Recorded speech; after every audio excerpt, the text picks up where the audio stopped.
जग झपाट्याने बदलतंय आणि आपण रोज काहीतरी नवीन मोबाईल, नवीन ऍप्स, नवीन कामं. पण आपण अजूनही जुन्या सवयी, जुने विचार, जुन्या वळणावर का आपण अजूनही बदलायचं टाळतोय? आपण या व्हिडिओत बदल सुरू करूया.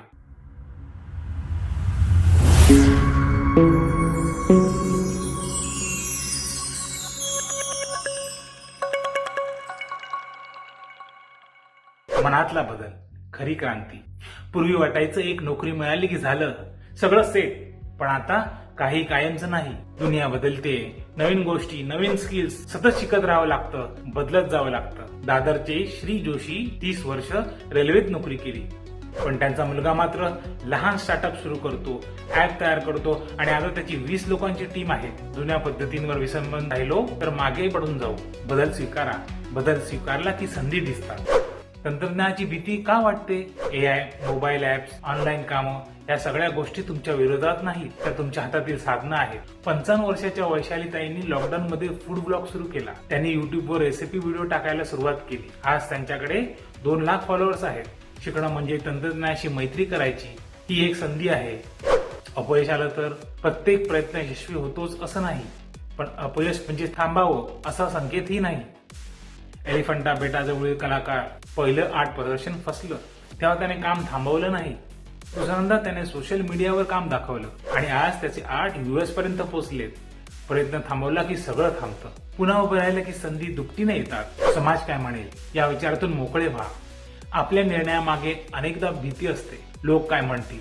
पण सत्य हेच आहे, लोकांचं म्हणणं बदलतं पण तुमचं स्वप्न कायम राहतं. पुण्यातील एक मुलगी संगीत शिकली होती, पण तिला फ्युजन म्युझिक आवडायचं. लोकांनी नाका मुरडली, पण तिने फ्युजन ट्रॅक्स प्रोड्यूस करायला सुरुवात केली. आज तिचं म्युझिक ओळखलं जातं आणि तिचं नाव गुगलवर सर्च केलं जातं. इतरांच्या अपेक्षा नाही, स्वतःच्या ओळखीवर जगायला शिका. मग काय करायचं? बदलाची 4 पावलं. नेहमी शिकत राहा. गिरगावच्या 70 वर्षाच्या आजी स्मार्टफोन शिकल्या. आज त्या व्हॉट्सअपवर नातवंडांची व्हिडिओ कॉल करतात आणि त्यांच्या फोटोंवर हार्ट टाकतात. शिकणं कुठल्याही वयात करता येतं, फक्त सुरुवात हवी. रिस्क घ्या.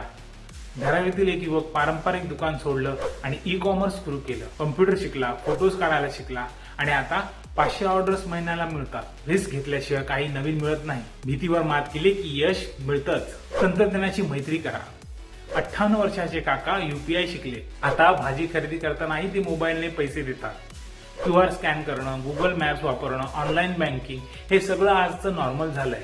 नवीन गोष्टी वापरायला शिकलं की जग जवळ येतं. स्वतःवर विश्वास ठेवा. एक दृष्टीहीन युवक रनिंग शिकला. गाईडसह फुल आणि अल्ट्रा मॅरेथॉन पूर्ण केली, कारण त्याला वाटलं मी करू शकतो. तुमचं वय, शिक्षण किंवा परिस्थिती काही असो, तुमच्यावरचा विश्वास सर्वात मोठी ताकद आहे. आजपासून बदल करा. बदल घडतोय. मोबाईल, टेक्नॉलॉजी, जग सगळं झपाट्याने पुढे जातंय. आपण का थांबायचं? थोडं शिका, थोडं वेगळा विचार करा आणि नवीन काही करून दाखवा.